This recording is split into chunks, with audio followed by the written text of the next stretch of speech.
Fala pessoal, bem-vindos a mais uma aula do nosso curso Revolução Personal. Espero que vocês estejam bem e tenham feito várias tarefas até aqui. Hoje nossa aula é sobre posicionamento de canal de comunicação. Então, o objetivo literalmente é conseguir novos clientes e fidelizar, além de se comunicar. E a partir daí, a gente vai entrar numa jornada onde a gente precisa entender de múltiplas plataformas, para que você comece a comunicar cada vez mais em diversos lugares. E uma das coisas mais importantes de se entender nesse momento é que você vai ter, por exemplo, Facebook, Instagram, Twitter, YouTube e TikTok, se você quiser, entre outras plataformas, distribuindo conteúdos em cada uma delas. E elas vão interagir entre si. Então vocês vão ter tanto o perfil descritivo de cada plataforma para as pessoas já entenderem o que você faz, como você faz e para quem você faz. Fotos, stories, vídeos. E qual que é a ideia? Você ser omnichannel, estar em todos os canais integrados. Então todos eles interagem de uma forma harmônica para chegar para o cliente. Ok? Eu vou explicar mais esse conceito omnichannel daqui para frente, mas entendo que se eu estiver em várias plataformas, a ideia é me comunicar com cada cliente em cada uma delas. A princípio, nós vamos fazer uma parada estratégica para entender o perfil do consumidor, extremamente relevante. Quanto mais a gente entende, melhor vai funcionar daqui para frente quando a gente criar estratégias de comunicação para cada plataforma. Para vocês terem uma noção, nós atualmente estamos divididos em algumas gerações. Então, geração Z até 23 anos, geração Y de 24 a 37 anos, a geração X de 38 a 49 anos e os baby boomers de 50 até 68 anos. Ok? E aí, quando a gente começa a falar em prática de atividades físicas regular, entenda que de 100% de cada uma dessas gerações, o tanto que estão ativos fisicamente, ok? Então isso aqui é uma pesquisa que foi realizada via telefone e com muitas pessoas, depois eu vou deixar o estudo para vocês certinho, onde eles verificaram que 22% dessa população dos baby boomers faz alguma atividade física regular. A geração X, de 38 a 49 anos, 18,9%. E a geração Y, até 37 anos, 20%. A geração Z, de 21 a 8%. E alguns outros dados que pessoas que são de outras gerações, até mais novas, que são praticantes, e também o público mais velho, ok? E em contrapartida, o nível de sedentarismo, principalmente pela geração X, ele é muito alto, né? Ele é uma das maiores, não? E aí, na sequência, você pega a geração Y até 37 anos e vocês imaginam, então, de 24 até 49 anos, praticamente é o ápice da vida profissional de cada um. Então, geralmente são os períodos que as pessoas estão mais trabalhando, elas estão mais se desenvolvendo e tentando acumular riqueza, ou enfim, tendo uma maior dificuldade para você ser fisicamente ativo. E nessa geração, o sedentarismo ela é bem alta. E pode perceber que a geração Z, até 23 anos, já tem um nível de consciência bem maior e já consegue consumir mais, né, atividade física e tudo mais. Basicamente, quando a gente fala de cada tipo de geração, começando dos baby boomers, eles são filhos do pós-guerra, inventores da era, paz e amor. Eles tendem a manter as relações de amor e ódio com os superiores e agem geralmente em consenso. É a geração que valoriza o emprego fixo, estável e prefere ser reconhecida pela sua experiência e sua capacidade de inovação. Já quando a gente fala na geração X, de 38 a 49 anos, É uma geração da tranquilidade, estabilidade e equilíbrio. Ele tem conhecimento embasado e profundo sobre os temas, além de um pensamento mais racional. Essas pessoas costumam apresentar mais dificuldade com linguagem visual. A geração X, ela acompanhou bastante o processo de globalização, surgimento de videogames, computador. Por essa razão, eles estão mais abertos do que os seus pais, que seriam os baby boomers. Então é uma coisa bem interessante. Né? A geração Y, até 37 anos, ela é considerada a geração do milênio e é vista como a da internet, apresentando grandes avanços tecnológicos. É uma geração tida como individualista, ela é muito competitiva, participa mais nas ações que as atraem. Pessoas desse grupo priorizam a ética e a responsabilidade, têm sede por inovação. E é bem interessante, eles são considerados como millennials, né? Elas estão inseridas no contexto da tecnologia.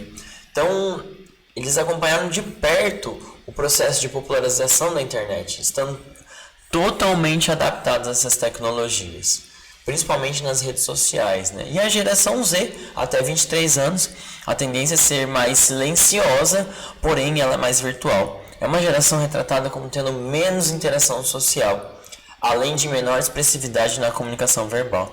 Pessoas dessa geração tendem a dar menos importância aos objetivos profissionais, assim como se mantêm relativamente alheias à vida política. Então essa geração Z, ela é um público mais conectado da atualidade. Elas fazem uso frequente de smartphones e se comunicam bastante pelas redes sociais. Então, das últimas aulas que a gente falou, da importância de achar o seu nicho, para a gente poder comunicar em cada plataforma, é interessante a gente começar também a pensar em qual geração eu vou me comunicar e vou me firmar. E aí, a partir disso, a gente vai para um próximo passo, é entender o que são canais de comunicação. Eles podem ser definidos como os meios utilizados por uma empresa para entrar em contato com seus consumidores. Eles podem servir para divulgar um produto, um serviço e acompanhar o processo de venda e até mesmo receber um feedback de um cliente. E eu até separei aqui alguns, né, como Facebook, YouTube, Twitter, LinkedIn, Snapchat, o próprio Instagram e hoje em dia o TikTok, que vem ganhando cada dia mais adeptos. Além das mídias convencionais como telefone, TV, rádio, as redes sociais, blog, enfim, entre outros.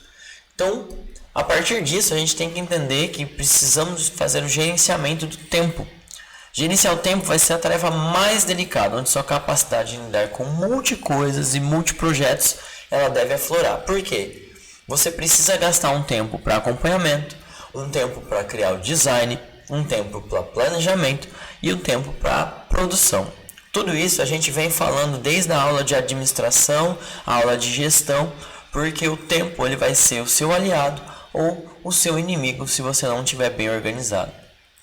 Existem hoje vários mecanismos que você pode utilizar para poder fazer gerenciamento do seu tempo. Então, você tem como agendar previamente todos os seus posts em Instagram e Facebook com as próprias ferramentas de cada plataforma. Então não necessariamente você precisa ficar refém e ficar produzindo conteúdo diretamente. Você pode produzir vários de uma vez, fazer já essas postagens e agendar e ganhar tempo no seu dia a dia para fazer tanto o acompanhamento do que você quer de cada postagem, como o acompanhamento do seu cliente através das redes e canais de comunicação que você está inserido. E o contato ativo e saudável ele traz reflexos positivos. Por quê? Quanto mais canais você tiver, mais você pode se comunicar com as pessoas. E a partir disso, você consegue facilitar a pesquisa de satisfação. É extremamente importante verificar como o seu cliente está te enxergando nessa fase, porque às vezes o seu pensamento é um e o dele é outro. Também nesse momento a gente pode estar estabelecendo um elo de confiança entre cliente e marca. Tudo aquilo que você está querendo dizer, tudo aquilo que você está representando para as pessoas. Você também pode ter o aumento nas vendas de uma maneira duradoura. Afinal, quem não quer ter seus produtos sendo consumidos e sendo vendidos, ou seja, constantemente, para você aumentar a sua base de faturamento. além de aprimorar o relacionamento entre a empresa e o cliente. Lembra lá no começo eu falei de facilitar a pesquisa de satisfação? Isso aprimora ainda mais o relacionamento para que você possa cada vez mais surpreender o seu cliente. Vai ajudar a conquistar reputação no mercado. Para aqueles que querem buscar cada vez mais reconhecimento, nada melhor do que você ter presença na internet. Além de solucionar dúvidas e resolver conflitos com agilidade. Essas pesquisas elas servem muito para verificar como que está a sua posição na cabeça do cliente e eventualmente corrigir erros com uma certa velocidade para que o cliente não evade. No final das contas, comunicar é relacionar. Estreitar a relação com o público-alvo é uma das premissas para que uma empresa consiga fortalecer a sua marca, e o diferencial de uma empresa pode ser exatamente a maneira como ela interage com o público.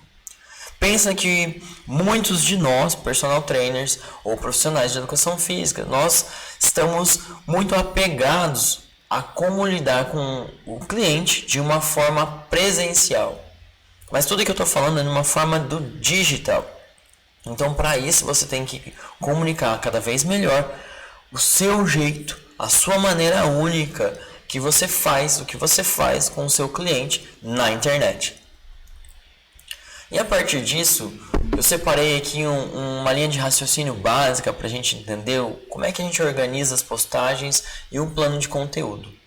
Por exemplo, eu coloquei a tabela aqui e eu falei quais seriam os canais. Então, eu coloquei o canal do YouTube e do Instagram.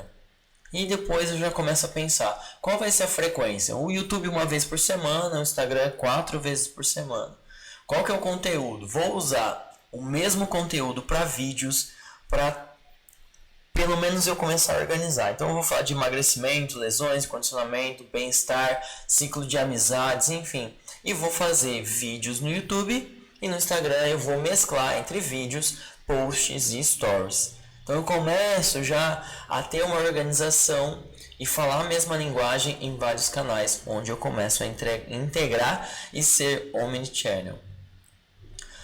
E no final eu coloco lá quem é responsável, se sou eu, se é a minha equipe, tem mais professores aí, eu posso delegar um pouco mais para atingir ainda mais os meus canais de comunicação com uma velocidade bem melhor.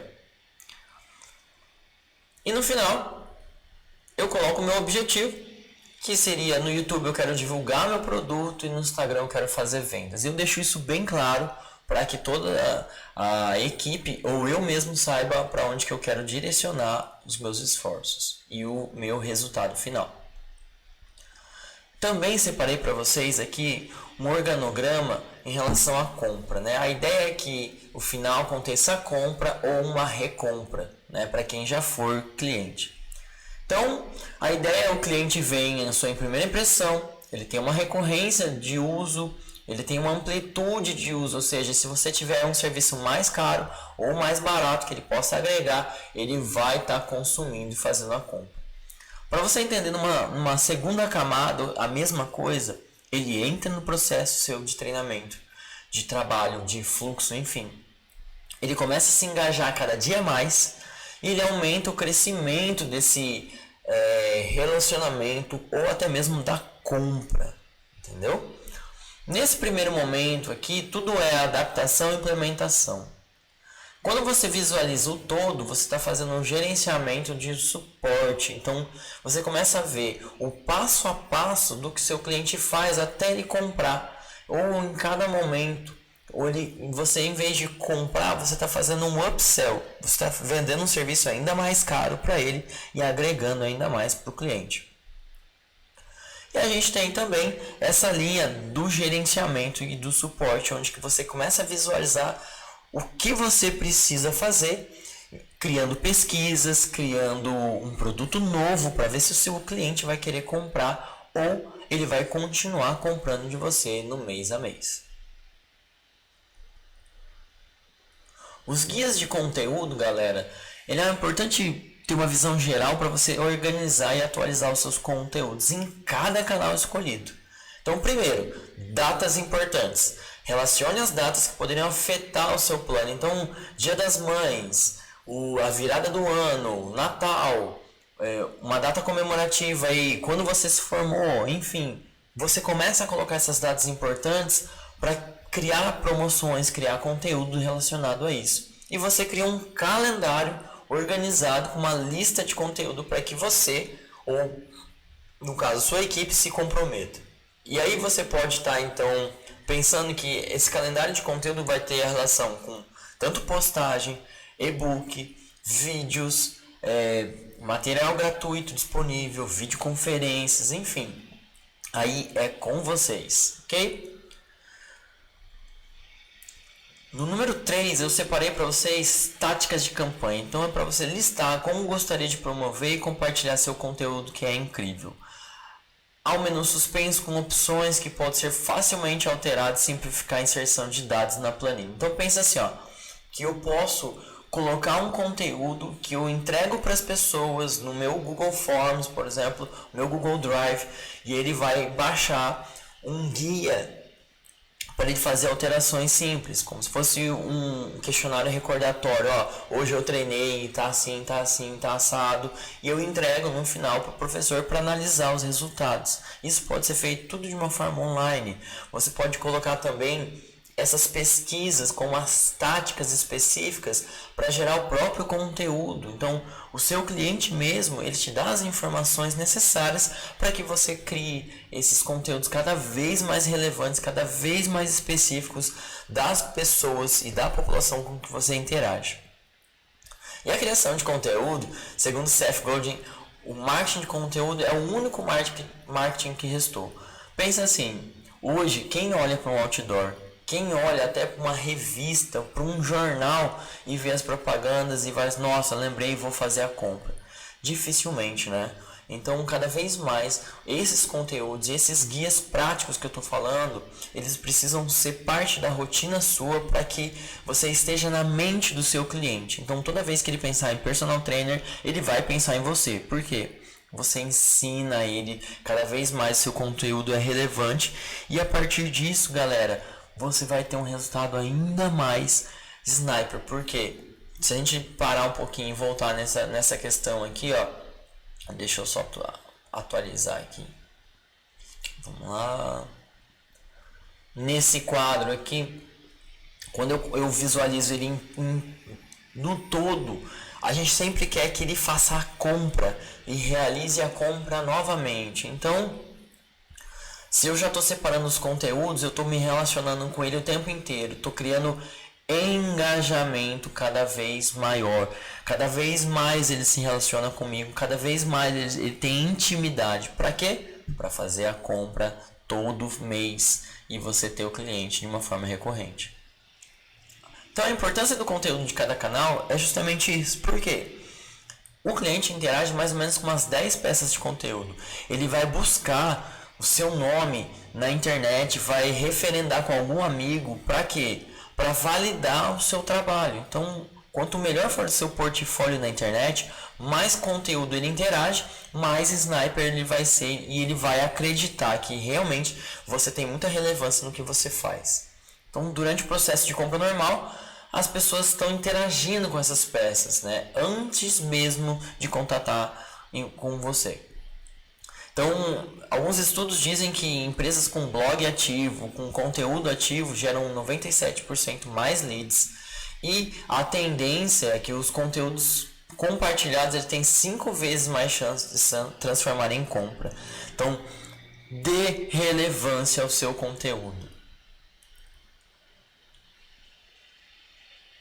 A partir daí, eu preciso de métricas de sucesso para alinhar objetivos e como eles serão analisados. Então, o objetivo 1, eu quero vendas. O objetivo 2, eu quero gerar conteúdo. O objetivo 3, eu quero ampliar o alcance. O objetivo 4, eu quero aumentar o compartilhamento do meu conteúdo. Tudo para aumentar as minhas vendas. E você mesmo pode colocar o seu próprio objetivo. Para quem se perguntou o que é gerar buzz, buzz é uma terminologia em inglês da abelha. A abelha faz aquele barulho zzz, bzz, entendeu? Então a ideia é gerar barulho, é que você seja ouvido, que você tenha relevância cada vez maior no que você está se propondo a fazer, principalmente na internet.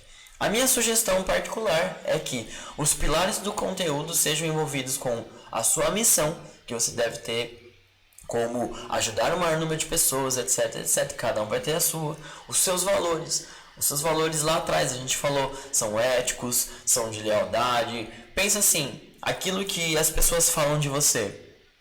É isso mesmo. O que as pessoas falam de você geralmente é como você se vê. E esses são valores importantes para você mostrar para as pessoas, principalmente na internet. E os principais temas a gente pode estar colocando como emagrecimento, saúde, estética, o que você faz com o seu produto que gera uma transformação que as pessoas gostariam de ter na vida delas. E uma coisa básica é a relevância do momento. Então, digamos que o país está em crise, ou a gente está vivendo Copa do Mundo, ou a gente está vivendo Olimpíadas, ou a gente está vivendo um ano eleitoral, enfim. São temas importantes, são temas relevantes que podem fazer o gancho para você criar os seus posts e pilares de conteúdo. Para quê? Isso tudo que a gente falou até agora é para a gente chegar no sucesso do cliente. E a importância do cliente é o comprometimento no LTV, é o Lifetime Value de cada consumidor, ou seja, o tanto que ele vai gastar na sua pós-venda. Então imagina que o cara entrou, ele já está com você há um ano, faz uma conta de quanto que você gasta por cliente e você vai começar a entender qual que é o tempo gasto e qual que é o valor de cada cliente. Você começa então a perceber que durante essa jornada, se ele teve uma recompra, ou seja, se ele renovou durante 12 meses, então é porque realmente o seu trabalho é relevante e é realmente você está tendo um sucesso. E quando você vai entendendo isso, a melhor coisa que a gente pode ver com uma métrica de sucesso é quanto mais clientes você tiver, mais sucesso você vai ter, mais recorrência você vai ter e seu fluxo financeiro aumenta cada vez mais. Então, galera, canais de comunicação, eu atraio o meu cliente, eu continuo comunicando com o meu cliente e ainda eu faço ele fazer compras do meu próprio serviço, do meu próprio atendimento. E isso vai fazer tanta importância porque você vai desenvolver o relacionamento com o cliente. Você vai estar dando suporte, você vai ter o histórico do cara e tal. Como é que ele se relaciona, se ele veio de um post, se ele veio de um vídeo. E cada vez mais você vai dando relevância e vai ensinando o seu cliente a treinar, a se cuidar e vai fazendo a gestão da saúde dele como um completo. Para quê? Para fazer basicamente o que é importante. Eu falei na nossa aula, né, sobre posicionamento em canais de comunicação. E basicamente para você entender sobre posicionamento é chegar primeiro. Um grande diferencial hoje como profissional de educação física é quem chega primeiro. Mas o posicionamento não é somente chegar primeiro. Por quê? Se você não chegou primeiro, você pode ser único. E aí a partir disso, a gente tem falado que só existe um Silvio Prado, só existe um você aí que está escutando essa aula e fazendo essa aula. Então, seja único. As pessoas gostam daquilo que você é. Não precisa ser outra pessoa. Aprenda a usar as ferramentas que você tem da melhor maneira para obter sucesso na sua carreira. E eu queria te agradecer por mais uma aula e a gente está junto nesse curso Revolução Personal que tem acreditado tanto em mudanças de comportamento e também a gente aprender a se posicionar, chegar primeiro e ser único. Um abraço, galera!